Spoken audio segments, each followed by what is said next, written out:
बिस्मिल्लाहिर्रहमानिर्रहीम, अस्सलाम वालेकुम। एक्सप्रेस न्यूज की स्पेशल ट्रांसमिशन जोश जगा दे, क्रिकेट का आलमी मेला जिसका आज से भारत में आगाज हो चुका है। और आज पहले मैच में यकतरफा मुकाबले के बाद न्यूजीलैंड ने दिफाई चैंपियन इंग्लैंड को 9 विकेटों से शिकस्त दी और न्यूजीलैंड ने जो हदफ मिला था वो 80 गेंदें कबल पूरा कर लिया, जिससे लगता यही है कि गालिबन उनकी तवज्जो इस जानिब भी है कि नेट रन रेट जो है वो सही होना चाहिए, क्योंकि 9 मैचेस हैं हर टीम के।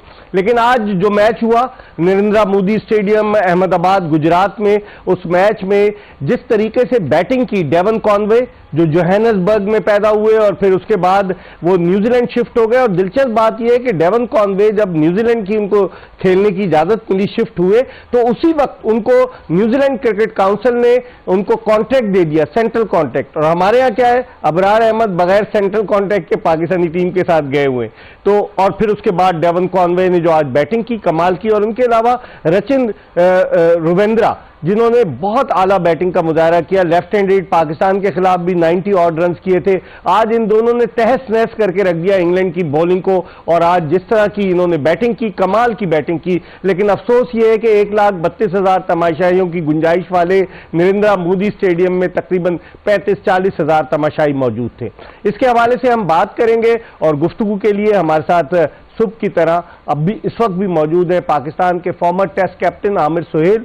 92 का वर्ल्ड कप जिनको याद है वो कौन भूल सकता है आमिर सोहेल को, जब इन्होंने जिम्बाब्वे के खिलाफ सेंचुरी स्कोर की, बॉलिंग भी की। Aamir Sohail left arm bowler थे और वनडे मैचेस में 80 से ज्यादा विकेटें भी थी इनकी। और हमारे पास भी लेफ्ट आर्म बॉलर हैं, उस पर भी बात करेंगे कि हमारे लेफ्ट आर्म बॉलर्स कैसे, हालांकि ये बेसिकली बैटिंग ऑलराउंडर थे। इनके साथ मौजूद है मोहम्मद शमी जो बहुत तेज गेंदें करते थे। जब 2001 में इन्होंने न्यूजीलैंड के दौरे में अपना टेस्ट कैरियर शुरू किया तो इंतहाई तेज गेंदें की थी मोहम्मद शमी ने। और अगर इनको मुसलसल मौके मिलते तो ये पाकिस्तान के चंद बेहतरीन बॉलर्स में शामिल होते, लेकिन उसके बावजूद इन्हें पाकिस्तान की जानिब से 36 टेस्ट मैचेस और 87 वनडे इंटरनेशनल मैचेस की नुमाइंदगी का मौका मिला, और वो भी 15 बरस में, 2001 से लेकर 2016 तक। तो हम अपने इन दोनों गेस्ट से बात करेंगे, क्योंकि इस प्रोग्राम में हम बात करेंगे सिर्फ और सिर्फ क्रिकेट पर, ओरिजिनल क्रिकेट पर बात करेंगे। और आमिर सोहेल से ज्यादा बेहतर तजजिया कौन पेश कर सकता है। Aamir, thank you very much कि आपने उस दिन की ट्रांसमिशन में भी ज्वाइन। वालेकुम अस्सलाम। और इस ट्रांसमिशन में भी आप हमारे साथ हैं। आमिर, आप भी लेफ्ट हैंडेड बैट्समैन रहे, आज दोनों लेफ्ट हैंडेड बैट्समैन ने जो धुनाई की है उसको कैसे देखते हैं? ऑनेस्टली बहुत मजा आया बैटिंग देखने का, और स्पेशली राचिन की बैटिंग देखने का बड़ा मजा आया। शुरू में कॉनवे ने बहुत ज़्यादा जो है वो स्ट्रगल किया, लेकिन उन्होंने हिम्मत नहीं हारी, डिफेंड करते रहे, गेंद को छोड़ते रहे। इवेंचुअली उनके पाँव शाव चलने शुरू हुए, उसके बाद उन्होंने डोमिनेट किया। लेकिन राचिन ने आते ही पहले गेंद से वो अनाउंस किया कि मैं आया हूं और मैं कुछ करके जाऊंगा। वो कंट्रोल में था, जो शॉट कह लें उन्होंने आज मारा और कंट्रोल के साथ मारा। और आप ये देखें, जिस तरह आपने बात की कि हम सिर्फ क्रिकेट के ऊपर बात करेंगे, उनने सारे क्रिकेटिंग स्ट्रोक मारे। कॉनवे को जो एरी फेरी स्ट्रोक कहते हैं नहीं मारे। उसके बाद पेस यूज की। आप ये देखें कि उन्होंने जितनी तेज गेंद आया है उतनी जोर से हिट मारी है, वापस भेजा गेंद को। सो थॉरली एंजॉय किया। बैटिंग तो हमने एंजॉय की, लेकिन बॉलिंग बहुत जबरदस्त की। हमने यही सुबह बात की थी कि इनकी बॉलिंग जो है न्यूजीलैंड की वो इतनी तगड़ी नजर नहीं आती, लेकिन 3.5 बॉलर्स के साथ उन्होंने इंग्लैंड जैसी बैटिंग लाइनअप को जो है, लेकिन ये कहना पड़ेगा कि दोनों कप्तानों ने विकेट बहुत अच्छी रीड की।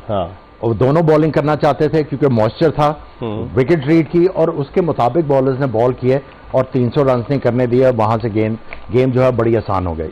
शमी, आप कैसे देखते हैं? एक तो उनका मेन कैप्टन केन विलियमसन वो नहीं था, फिर टिम साउदी जिसने न्यूजीलैंड की जानिब से वनडे में बहुत विकेटें हासिल की वो नहीं था, लूकी फर्गूसन जिसका पेस बहुत ज्यादा है वो नहीं था। 3 मेन प्लेयर्स नहीं थे, और उसके बावजूद न्यूजीलैंड ने, अगर हम देखें रिकॉर्ड पे, तो गुज़िश्ता 7 वनडे में से न्यूजीलैंड 6 वनडे अगेंस्ट इंग्लैंड जीता है। तो न्यूजीलैंड ने उसके बावजूद जिस तरीके से उनको रिस्ट्रिक्ट किया, पहले तो 5 रन फी ओवर का चल रहा था, आप देखें जो फर्स्ट पावर प्ले था, फिर उसके बाद उनको रिस्ट्रिक्ट किया, जो रूट की इनिंग्स तो थी 77 रन की। आप कैसे देखते हैं कि एक ऐसी टीम जो 3 मेन जख्मी खिलाड़ियों के मसले से दो चार थी, और उसने किस तरह से बॉलिंग की, जो आमिर कह रहे हैं कि रिस्ट्रिक्ट करना बड़ी बात है ना। जी हाँ, बिल्कुल इकबाल भाई, अगर आप देखें कि इनके बॉलिंग प्लान इतने सिंपल और इतने क्लियर थे कि देखने भी मजा आया। अगर आप देख लें कि more than 120 ball dot ball किए, आप अगर विकेट देखें, इतनी बैटिंग विकेट पे अगर 120 ओवर आप अगर डॉट बॉल करते हैं तो इस बहुत ज्यादा डिफरेंस कर दिया उन डॉट बॉलर ने इस मैच पे। फिर आप देखें टॉस जीतने के बाद अगर उन्होंने फील्डिंग की तो उनके पास प्लान था कि विकेट में थोड़ा सा मॉइस्चर है, फंसेंगे, और उन्होंने रन रेट आगे नहीं जाने दिया। जहां वो कोशिश की उन्होंने, वहां वो विकेटें लेते रहे। इस तरह इंग्लैंड अंडर प्रेशर रही है काफी। जिस तरीके से बाउंड्री बड़ी है आमिर, जो आप देखें कि अगर कोई लंबी हिट मारता है तो गेंद हवा में रहती है, हैरी ब्रुक जैसे कैच आउट हुए, तो आप क्या समझते हैं ये डिसएडवांटेज है बैट्समैन के लिए, एडवांटेज है बॉलर के लिए? देखिए न्यूजीलैंड के भी बैट्समैन है, उन्होंने जब भी छक्का मारा वो क्राउड बाहर गिरा। देखिए टाइम करने की जरूरत है आपको। देखें जिस तरह समी ने बात की कि इनके जो थे प्लान्स बहुत सिंपल थे। अगर आप लेफ्ट आर्म स्पिनर की बात करें, देखिए हमने सुबह बात की एंगल करने की बॉल को, किया उसने। आप देखिए कि right arm fast bowler Henry ने लेफ्ट हैंडेड बैट्समैन को एंगल किया, जहां पे स्लिप लगवाने का चांस क्रिएट किया अपने लिए, और आउट किया। उसके बाद उन्होंने राइट हैंड बैट्समैन को एंगल इस तरह बॉल किया कि ना वो कट मार सके और ना उस गेंद को ऑन के ऊपर खेल सके, बैट्समैन को परेशान रखा। सही। आप सेंटनर की बात करें, मेरा ख्याल है कि सबसे आला जो बॉलिंग की है सेंटनर ने 10 ओवर में 37 रन। जी देखिए वो जिस तरह बॉल करते हैं, वो एज ऑफ द क्रीज जाके उस जगह पे गेंद फेंकते हैं जहां पे बैट्समैन को मुश्किल हो, गेंद सीधा खेलना पड़ता है, थोड़ा सा वो फ्लैट बॉल करते हैं। उसके बाद हर ओवर में एक आधा बॉल वो फ्लाइट करते हैं बैट्समैन को फंसा के कि अब ये बड़ी हिट मारने जाएगा और मुझे विकेट मिलेगी। और 2 दफा हमने देखा इनके स्पेल में कि इन्होंने बैट्समैन को फंसाया और फिर उसके बाद फ्लाइट की और उन्होंने 2 आउट किए। सो आई थिंक उन्होंने प्लान सिंप्लीफाई किए हुए और एग्जीक्यूशन बहुत जबरदस्त थी। कप्तानी के बारे में क्या कहेंगे समी? टॉम लेथम माशाल्लाह से उसने अच्छी कप्तानी की। अगर देखा जाए केन विलियमसन नहीं था, विलियमसन तो खैर बड़ा सीजन कैप्टन है, लेकिन टॉम लेथम ने जिस तरीके से अपने बॉलर्स को यूटिलाइज किया, जिस तरीके से फील्ड पोजीशंस उसने रखी और बॉलर ने भी वही गेंद की अकॉर्डिंग टू प्लान, उसकी कप्तानी के बारे में क्या कहेंगे? बहुत जबरदस्त कप्तानी की। अगर आप शुरू से ही देखें विकेट उन्होंने जिस तरह रीड किया, फिर एग्जीक्यूशन प्लान किया। अगर आप देखें कि आप वो मैचेल सेंटनर को 8वें 10वें ओवर में लिया, जिनको पता था थोड़ा सा मॉइस्चर पावर प्ले था, हालांकि पावर प्ले था। फिर जिस तरह से उन्होंने बॉलिंग की, अपने पेस को वेरी किया, मतलब आप नॉर्मल स्पीड से काफी स्लो बॉलें भी की हैं, जिसकी वजह से उन्हें 1-2 विकेटें भी मिली। तो ये था उनके पास प्लान और उन्होंने आज बहुत जबरदस्त कप्तानी की। और मैंने पहले भी सुबह कहा था कि आप विकेटें ले, इस तरह की विकेटों पर आप मुसलसल विकेटें लेंगे तो आप अंडर प्रेशर कम होंगे, वरना आपको जिस तरह की बैटिंग विकेट है फिर आपको थोड़ी परेशानी रहेगी। मैं कैप्टनसी में एक चीज ऐड करनी चाहूंगा। देखिए लेथम को पहली दफा कैप्टनसी नहीं कर रहा, केन विलियमसन उनके नंबर 1 कैप्टन है, उनके अंडर है लेथम। लेकिन कई सीरीज में उन्होंने क्या किया, केन विलियम्स को रेस्ट करवा के इनको कप्तानी दी और यंग टीम के साथ कप्तानी दी। और यंग लड़के जो हैं बड़ा अच्छा रिस्पॉन्ड कर रहे हैं इनके अंडर। और उसके बाद जो यूसेज और ब्रेव कैप्टन है, देखें राचिन को मार पड़ रही थी लेकिन परसिस्ट किया उनके ऊपर, और उन्होंने सोचा हुआ था यहाँ पे निशम जो है उसको मार पड़ जाएगी, मार तो इसको भी पड़ रही है लेकिन ये विकेट लेके दे सकता है, और उन्होंने विकेट लेके दी और इवेंचुअली न्यूजीलैंड के लिए बड़ा जबरदस्त हुआ। और वो जो मैं पॉइंट जो करना चाह रहा था कि उन्होंने इन्वेस्ट किया है लेथम के ऊपर एज ए कैप्टन, पूरा उनको मौके दिए हैं कुछ सीरीज में जहां पे उन्होंने अपने आप को एज ए कैप्टन ग्रूम किया, और आज आपको वो उसकी रिफ्लेक्शन नजर आया। समी जिस तरह की पिच थी, इस तरह की पिचेस पर आप क्या देखते हैं? लोग तो ये एक्सपेक्ट कर रहे थे कि हर मैच में 300-350 रन आराम से होंगे। फ्लैट विकेट थी, कोई ग्रास नहीं थी, शुरू में थोड़ा सा अगर मॉइस्चर भी था तो फिर उसके बाद वो भी खत्म हो गया। आप इस पिच को एज अ बॉलर कैसे देखते हैं? बॉलर्स के लिए ये कब्रिस्तान थी, या अगर कोई बॉलर जहानत का इस्तेमाल करते हुए बॉलिंग करे तो वो कामयाब हो सकते? बिल्कुल इकबाल भाई, देखें विकेट तो थी थोड़ी बैट्समैनों को फेवर में, लेकिन जैसे मैंने कहा कि न्यूजीलैंड ने बहुत अच्छा इसको इस्तेमाल किया, थोड़ा सा मॉइस्चर था वहाँ मॉइस्चर यूज किया है, उसके अलावा डॉट बॉल बहुत ज्यादा किए हैं। फिर आप इनकी अगर बॉलिंग चेंज देखें तो जहां जहां विकेट लेने का चांस था वहां वो अपने मेन स्पिनर लाए कि वो विकेट ले सके। अगर आप थ्रू आउट देखें तो उनकी तरफ से कोई सेंचुरी न्यू इंग्लैंड की तरफ से, मेरे ख्याल में यही इनको एक डिसएडवांटेज दिया कि कोई उनका बैट्समैन ऐसा नहीं था कि जो लंबा स्कोर बनाकर आउट हुआ। जी हाँ, तो यही है कि थोड़ा सा मॉइस्चर है जिसकी वजह से डाउट क्रिएट किया कि अच्छा टोटल क्या होगा इस विकेट पे। इंग्लैंड इसी चक्कर में बड़े शॉटों की तरफ गई। अगर आप थ्रू आउट न्यूजीलैंड की नहीं देखें तो उन्होंने ज्यादातर इन्हिसार किया क्रिकेटिंग शॉटों पे भी और बॉलिंग में भी इसी तरह प्लान अपने सिप पर रखे हैं। लेकिन बड़े शॉट्स की जो बात करें तो उनका तो क्रिकेट का ट्रेंड ही इंग्लैंड ने ऐसा सेट किया हुआ कि बैस बॉल क्रिकेट। देखिए, मैंने इंग्लैंड में एक इंटरव्यू दिया था, उसमें मेरे से यही पूछा गया था, मैंने उन्हें यही कहा था कि बिल्कुल ठीक है, ये क्रिकेट में जो जिद्दत है इट्स वेरी गुड, लेकिन कई मौके के ऊपर आपको अपना मोड चेंज करना पड़ता है। अगर आप एक ही तरीके से खेलते जाएंगे तो ऑपोजिशन आपको फंसा लेगी। और आज आपको नजर आया कि वो प्लान करके आए। न्यूजीलैंड के हमने इनको पकड़ना किस तरह, देखिए जब जब उन्होंने इनको 2-3 डॉट बॉल किए तब तक विकेट लेने का इन्होंने चांस क्रिएट किया। हैरी ब्रुक्स की बहुत वो एक रेपुटेशन बनी हुई है, लेकिन जिस तरह सेंटनर ने आउट किया, वेरी उसने उठा के मारा, आप जब तक अच्छे प्लान करके और एग्जीक्यूट नहीं करेंगे। देखिए, हम सुबह बात कर रहे थे कि फास्ट बॉलर्स को एंगल करना बॉल, जब विकेट के ऊपर गेंद स्विंग नहीं हो रहा, सीम नहीं कर रहा, तो आपने एंगल करना है। वो सिर्फ उस वक्त होगा जब आपका एक्शन सेमी ओपन होगा। अगर आप साइड ऑन होंगे आप नहीं कर सकते। तो हमारे सिलेक्टर्स को ये नहीं पता कि प्लान क्या है और एग्जीक्यूट प्लेयर से किस तरह कराना और उसकी एबिलिटी क्या है। अगर लेकिन सभी हमने सेंटर को देखा, अगर हम अपने लेफ्ट आर्म स्पिनर को देखें, हालांकि नवाज काफी अरसे से क्रिकेट खेल रहा है, T20 का वो स्पेशलिस्ट है, लेकिन ये 50 ओवर्स की क्रिकेट में अगर हम अपने स्पिनर का, फिर मैं आमिर से ही पूछूंगा, कंपैरिजन करें, आपको फर्क नजर आता?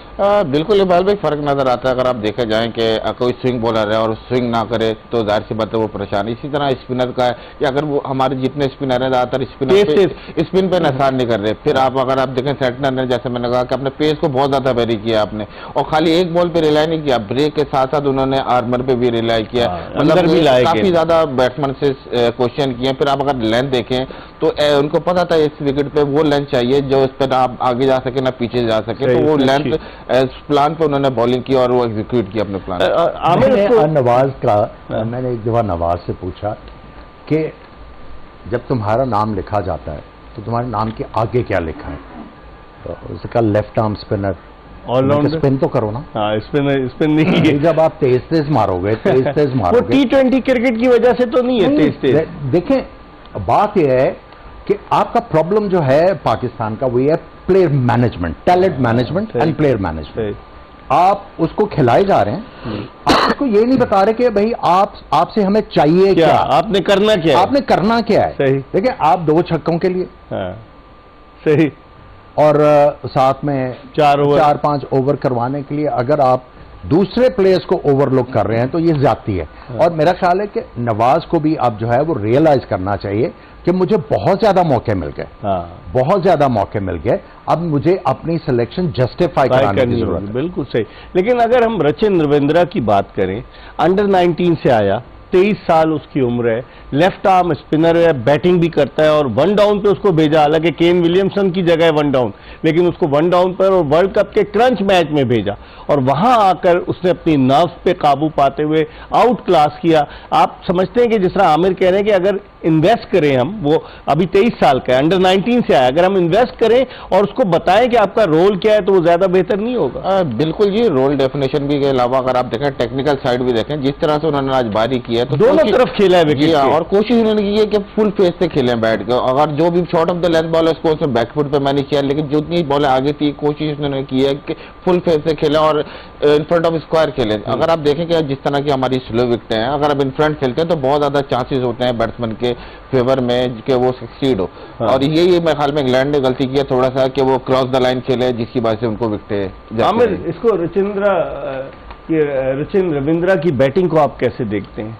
देखिए, सबसे पहले बैट्समैन के लिए जो इकबाल भाई इंपॉर्टेंट चीज है ना आपकी डिफेंसिव टेक्निक जो है, इवन बॉलर्स के लिए डिफेंसिव टेक्निक जो है वो होना बहुत जरूरी है। बिल्कुल, जब आपकी डिफेंसिव टेक्निक फिर कोई भी करें। शॉट है, आपको कोचिंग मैनुअल में यही बताया जाता है कि हर शॉट जो है वो डिफेंसिव स्ट्रोक की एक्सटेंशन है। सही, ठीक है, जब आपका डिफेंस तगड़ा होगा तो उसके बाद आपको बुरे बॉल की जरूरत नहीं है, आप खुद ही स्ट्रोक्स खेलेंगे। आप देखें जब हम मनूवरिंग की बात करते हैं लेंथ की, बैट्समैन को जब गेंद अच्छा नजर आ रहा है और उसकी टेक्निक अच्छी है, आपको यह पता है कि ये बॉलर जो है वो थोड़ा सा गेंद पीछे गिरा रहा है, Javed Miandad was the best example. वो क्या करते थे, उसी गेंद को काट मार देते थे और उसी गेंद को उठा के मिड विकेट, वो किस तरह करते थे, या तो लाइन के अंदर रह जाते थे या लाइन से बाहर हट जाते थे। सही, जब तक आपकी टेक्निक अच्छी नहीं होगी एज ए बैट्समैन आप नहीं कर सकते। आप देखें कितने बुरे गेंद हुए हैं, दोनों बैट्समैनों की मैं बात कर रहा हूं, कितने बुरे गेंद किए होंगे इंग्लैंड ने, लेकिन उन्हें अच्छे गेंद के ऊपर स्ट्रोक मारे। और जो एवरेज प्लेयर और अच्छा प्लेयर है उसमें फर्क यह है कि वो रिलायंट नहीं होते बुरे गेंद के ऊपर, वो अपनी मर्जी से जो है वो शॉट मारते हैं। और आज जो बैटिंग देखी है मैंने इस कमाल की बैटिंग, बहुत मजा आया। लेकिन सभी अगर हम दोनों फास्ट बॉलर्स का कंपैरिजन करें, मैट हेनरी ने 3 विकेटें ली, इंग्लैंड के पास मार्क वुड है जिसके पास स्पीड भी है, वो बाउंसर्स भी करता है और बैट्समैन को गैस करने पर मजबूर करता है, वो यॉर्कर्स भी करता है। अगर दोनों का कंपैरिजन करें, उसने तो 3 विकेटें ली मैट हेनरी ने, मार्क वुड इतना कामयाब क्यों नहीं हुआ? मेरे ख्याल में देखें जिस तरह की विकेट है, अगर आप एक ही पॉज से बॉल करेंगे तो थोड़ा सा मुश्किल होगी। फिर ये बैट्समैन अगर आप देखें थ्रू आउट उन्होंने बड़ी हिट की तरफ निकल बेसिकली टाइम किया शॉट और गैप में टाइम किया, तो ये कि एक अलग चीज नजर आई, कोई अफरा तफरी नहीं नजर आई। बिल्कुल, ये कि टाइम कर रहे थे और वो गैप में जा रही थी। और अगर आप देखें इन विकेटों पे मेरे ख्याल में एक बॉल है यॉर्कर जिसको बहुत ज्यादा नहीं यूज कर रहे हैं अभी तक दुनिया के सारे बॉलर। आप देखें कि क्योंकि आजकल जितनी क्रिकेट हो गई है बैक ऑफ द लैंड और स्लो बॉल पे ज्यादा नकार कर रहे हैं, लेकिन अगर आप देखें कि इस वर्ल्ड कप में वो टीमें ज्यादा एक्सेल करेंगी जो थोड़ा सा आउट ऑफ द बॉक्स सोचेंगी, जैसे यॉर्कर हो गया और दूसरी वेरिएशन के साथ दूसरी चीजें करेंगी, क्योंकि इतनी फ्लैट विकेट है कि अगर आप सेट हो जाते हैं तो इजी हो जाता है। लेकिन इसमें एक चीज ऐड करूंगा, जो पाकिस्तान में एक कल्चर है ना इकबाल भाई, वो ये है कि बैट्समैन की बात करें वो या छक्के बड़े मार, बस फास्ट बॉलर की बात, तेज बहुत गेंद करता है। सही, मैं दुनिया के बेस्ट फास्ट बॉलर्स को खेला हूं। सही, 6 के 6 गेंद के ऊपर वो जोर नहीं लगाते थे। डिफरेंट हमारा ये कि कल्चर ये क्रिएट किया हुआ है, हर गेंद के ऊपर जोर लगाना है। अगर पिछला गेंद 147 का हुआ है, अगला 150 का होना चाहिए। और ये मैच से आपको पता लग गया कि जितनी तेज गेंद आएगा और अगर मूव नहीं होगा उतनी जोर से शॉट लगेगा, उतनी जोर से जाएगा। पेस जो है, let me tell you, pace और बाउंस जो है वो बैट्समैन का भी बहुत बड़ा दोस्त है। जब आप बाउंस और पेस को ट्रस्ट करते हैं पिच के ऊपर, बैटिंग बहुत ज्यादा आसान हो जाती है। सो हमारे बॉलर्स को आर्ट बॉलिंग का सीखना है, तेज का नहीं। आप देखें हमारे बॉलर्स क्या करते हैं, बॉल करते हैं सीधा स्क्रीन की तरफ देखते हैं कि मैंने क्या सीखी, क्या स्पीड क्या थी मेरी, स्पीड क्या थी। मुझे जब तक आप बैट्समैन को फंसाएंगे नहीं, उसको सेटअप नहीं करेंगे आउट करने के लिए, तब तक जो है वो छोटी टीमों के खिलाफ तो आप ठीक रहेंगे। बड़ी टीमें आएंगी तो फिर आपको मुश्किल। समी, आप भी तो एक्सप्रेस फास्ट बॉलर थे, मुश्किल होती थी किस बैट्समैन के बॉलिंग कराने में ज्यादा मुश्किल होती थी, जो आपके पेस का प्रॉपर इस्तेमाल करता था और स्ट्रोक इजीली खेलता था? बिल्कुल इकबाल भी देखें, परेशानी उस वक्त होती है जब बैट्समैन आपको रीड कर रहा हो, मतलब जो आप करना चाह रहे हैं तो बैट्समैन उसको रीड कर रहा हो और वो उसके मुताबिक खेल रहा हो। अगर फ्रंट फुट का बॉल है, फ्रंट फुट पे खेल रहा है और आपके खिलाफ स्कोर कर रहा है तो आपको परेशानी होती है। लेकिन जहां वो थोड़ा सा टेक्निकली हमें दिखता है कि ये थोड़ा सा है, तो वहां हमें चांसेस मिलते हैं आउट करने के, या दिखता है कि यहाँ मैं आउट कर लूंगा, यहाँ इसको मैं घूरते थे। आप घूरते थे? जी आप बिल्कुल, बहुत ज्यादा फास्ट बॉलर जो है वो तो घूरी नहीं लगाए तो वो फास्ट बॉलर इससे अनलकी बॉलर कोई नहीं देखा। मैं वही तो कह रहा हूँ कि इसके कैच छूटते थे, शायद ही किसी बॉलर के छूटते हैं ना। और 2 वर्ल्ड कप भी खेला है यकीनन। मोहम्मद शमी जो है वो 2 वर्ल्ड कप 2003 और 2007 के, और दोनों ऐसे वर्ल्ड कप थे जिसमें पाकिस्तानी टीम अगले मरहले के लिए क्वालिफाई नहीं कर सकी। लेकिन 2003 के वर्ल्ड कप में शोएब अख्तर ने तेज तरीन गेंद की, जो अब तक रिकॉर्ड है 161.3 किलोमीटर फी घंटे की रफ्तार से शोएब अख्तर ने गेंद की इंग्लैंड के बैट्समैन निक नाइट को केप टाउन के न्यूलैंड्स में, और आज तक वो रिकॉर्ड बरकरार है। लेकिन उस वर्ल्ड कप में भी जाने से पहले कप्तान कौन होगा, क्या होगा, बड़े मसाइल थे। ढोल ताशे की गूंज में उस टीम को रुखसत किया गया, लेकिन टीम जब वापस आई इंतहाई खामोशी के साथ।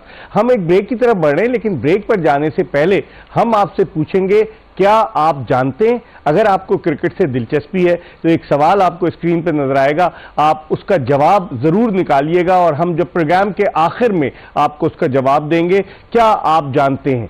और इसके हवाले से आपको ये सवाल दिखा रहे हैं, किन दो ममालिक के दरमियान पहला बैनुल अक़वामी क्रिकेट मैच खेला गया। इसके ऑप्शंस भी दे दिए हमने, बजाय इसके कि आप सोचते रहें या नेट पर आप गूगल करें। इसके ऑप्शन है Australia versus England, England versus West Indies, और उसके अलावा Canada versus America, Australia versus West Indies.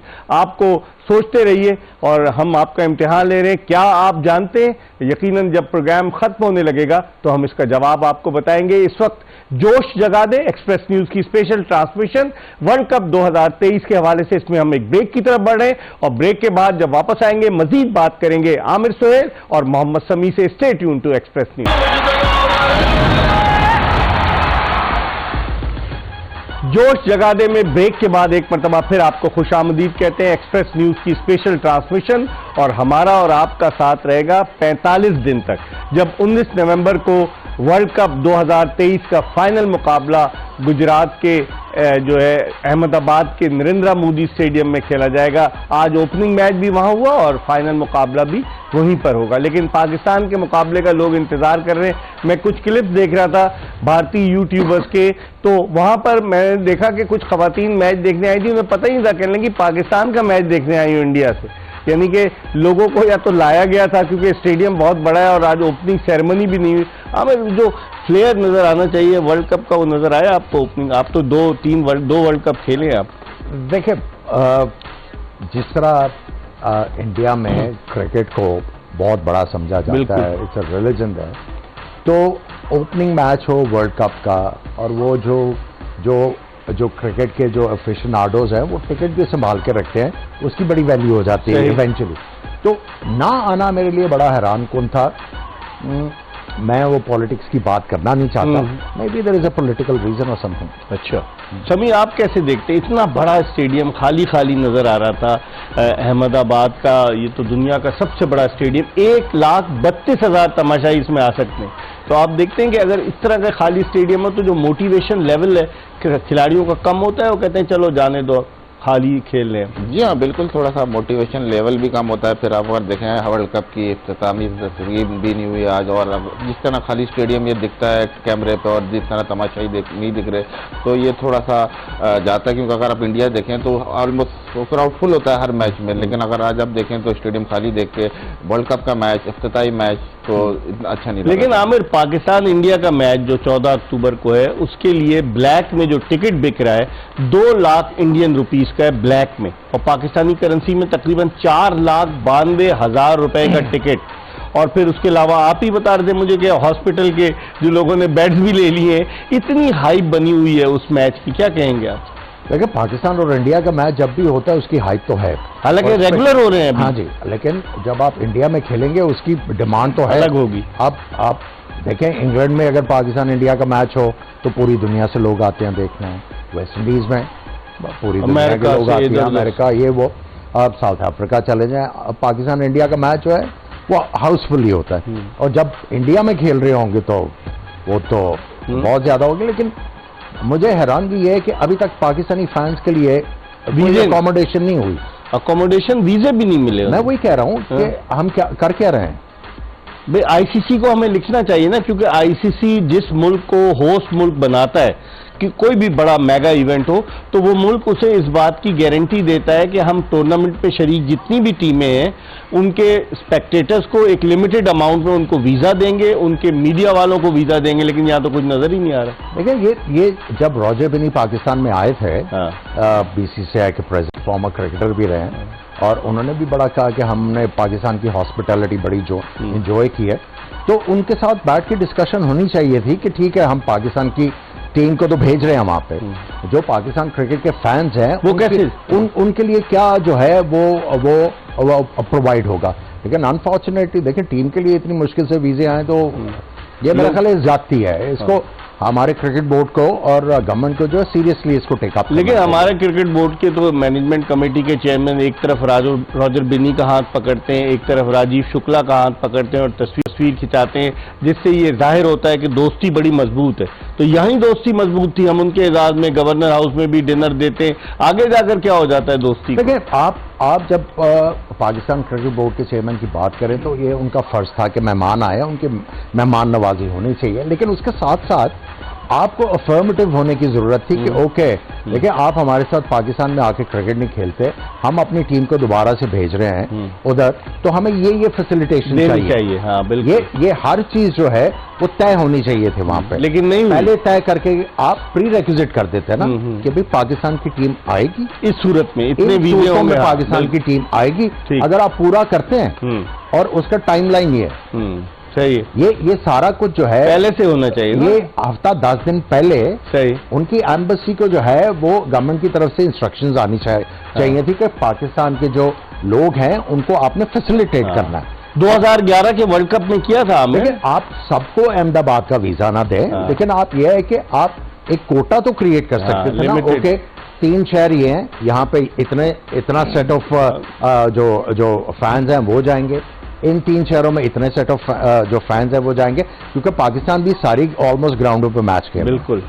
समी, आपने भी तो भारत का, इंडिया का दौरा किया हुआ है, कैसा एटमॉस्फेयर कैसा देखता है? आमिर ने तो खैर किया ही है, लेकिन आप अपनी कोई शेयर करें एक्सपीरियंस। बिल्कुल जी, एटमॉस्फेयर 2007 में थे ना आप? जी 7 में था, 6 में भी था, फिर बाद में वर्ल्ड कप में भी गया था, लेकिन इत्तेफाक चांस नहीं मिला खेलने का। लेकिन सब कॉन्टिनेंट आप पूरा उठा के देख लें, क्रिकेट जो आपको पता है कि रिलीजन के बाद सबसे ज़्यादा फॉलो होता है, और इंडिया पाकिस्तान आपको पता है जैसा मैच है, व्यूवरशिप के हिसाब से दुनिया में सबसे ज़्यादा व्यूवरशिप इसी की है।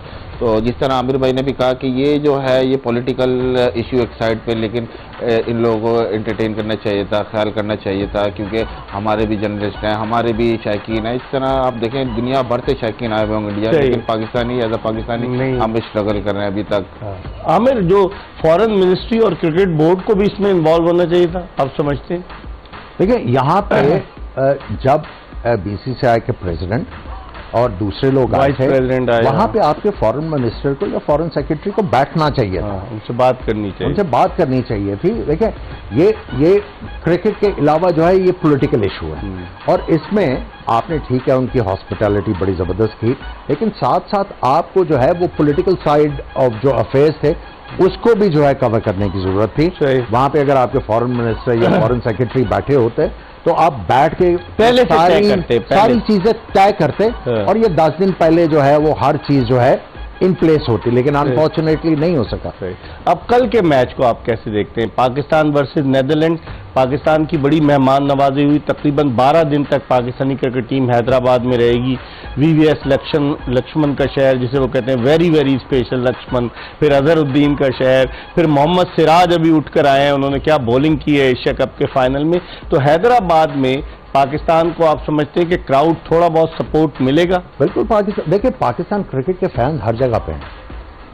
अगर आप इंडिया की बात करते हैं तो वहां पे भी बहुत ज्यादा फैंस हैं। देखिए ट्रोलिंग को छोड़ दें आप, लेकिन पाकिस्तान क्रिकेट जो है वो अट्रैक्ट करती है पूरी दुनिया में। जो क्रिकेट के जो शायकीन हैं उनको अट्रैक्ट करते हैं। हमारा एक प्लेयर रहा है, हमारे पाकिस्तान जो है वो बहुत ज़बरदस्त टैलेंट जो है वो उसको शोकेस करता है। तो फैंस तो हैं और इनको रिसेप्शन भी अच्छी मिलनी चाहिए।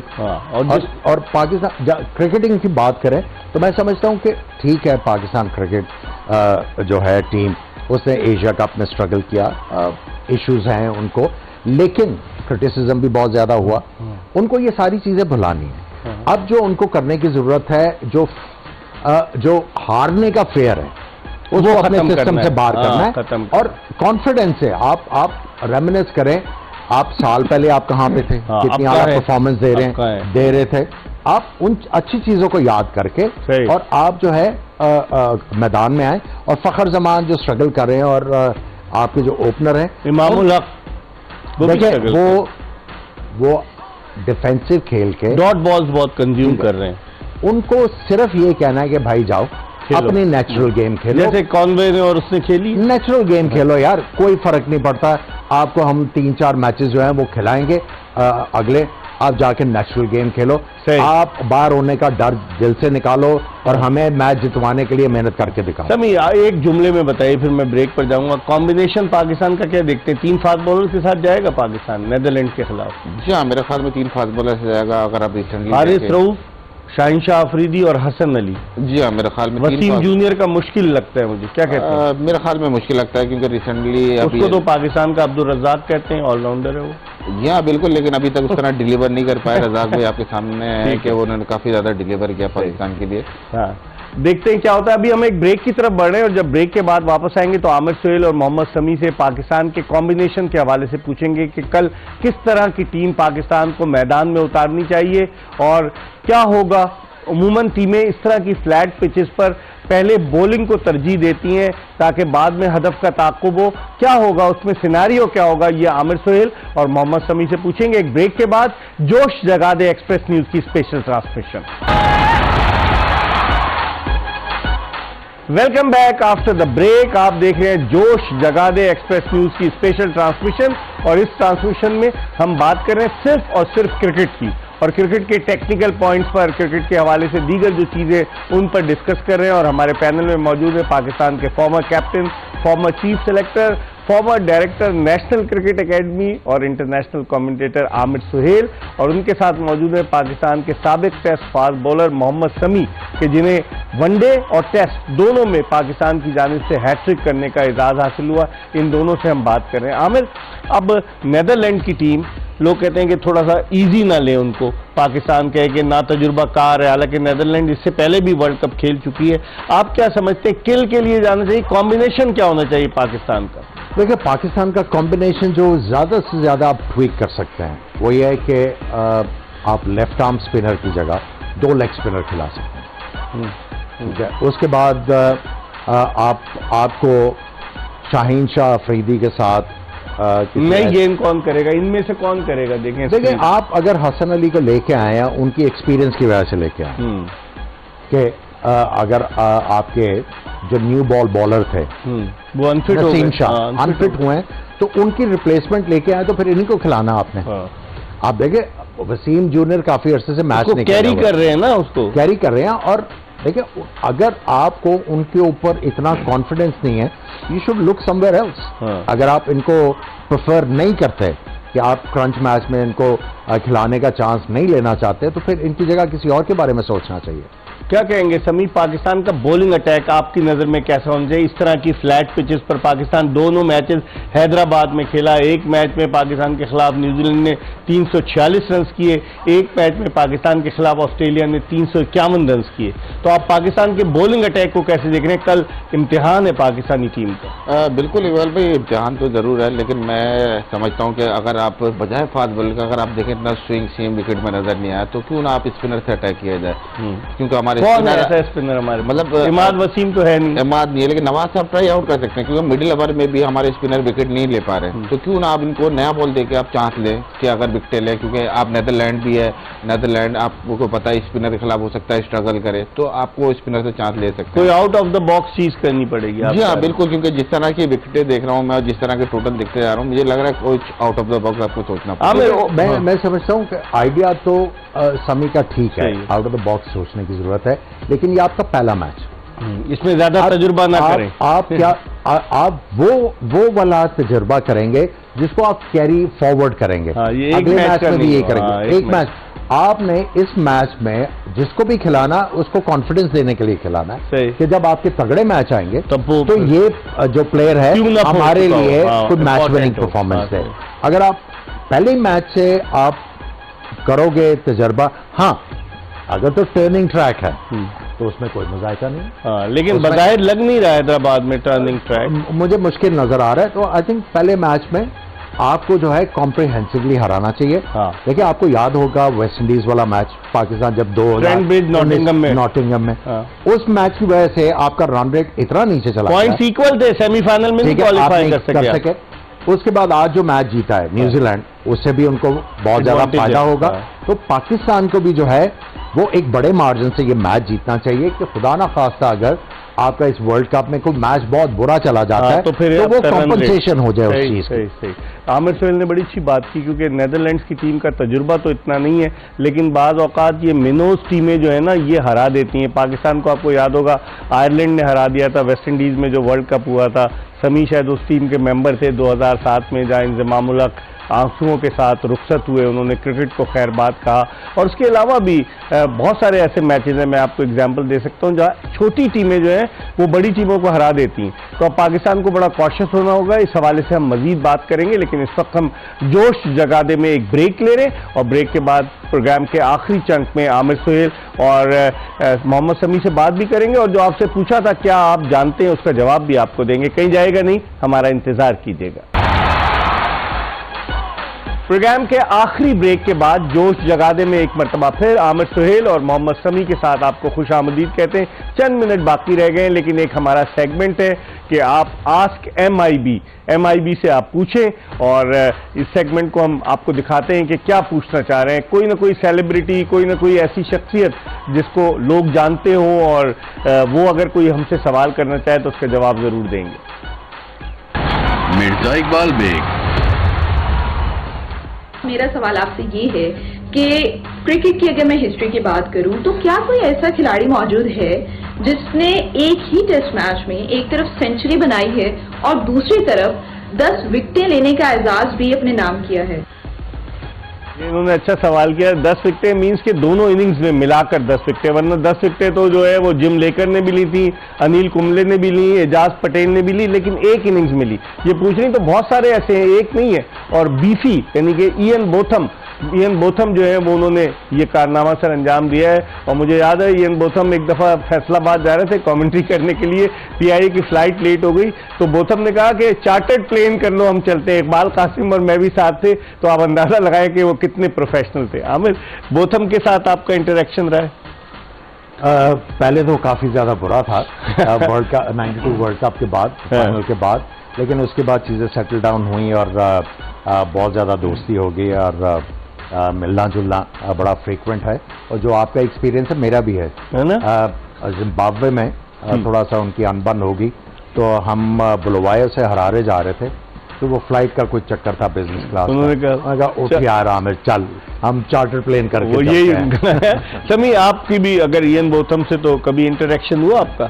नहीं, एक दफा कमेंट्री करते हुए मुलाकात हुई है, लेकिन उनकी बॉलिंग को कैसे देखते हैं? स्पीड नहीं थी, लेकिन स्विंग और सीम का बहुत जबरदस्त इस्तेमाल करते हैं। जी हाँ, बहुत यूजफुल थे इंग्लैंड के लिए, मतलब one of the top allrounder थे। अगर आप बैटिंग देखें, बॉलिंग देखें, तो एक अपना उन्होंने एक मुकाम बनाया था। आमिर, कल की अगर हम दिलेर बॉलर थे, बाद में उनके फड्डे तो बड़े होते थे, वो बड़े कंट्रोवर्शियल थे। लेकिन अगर हम कल की टीम बताएं, अगर आपसे मैं पूछूं कि ओपनर्स में इमाम उल हक, फखर जमान या अब्दुल्ला शफीक? देखिए, आइडियली तो आपको जो है वो काफी अर्सा पहले रेस्ट करवा देना चाहिए फखर जमान, ठीक है। लेकिन अगर आप वर्ल्ड कप पे तो फिर उसको खिलाएं, प्रैक्टिस मैचेस में भी ओपन कराएंगे, उन्हीं को खिलाना चाहिए।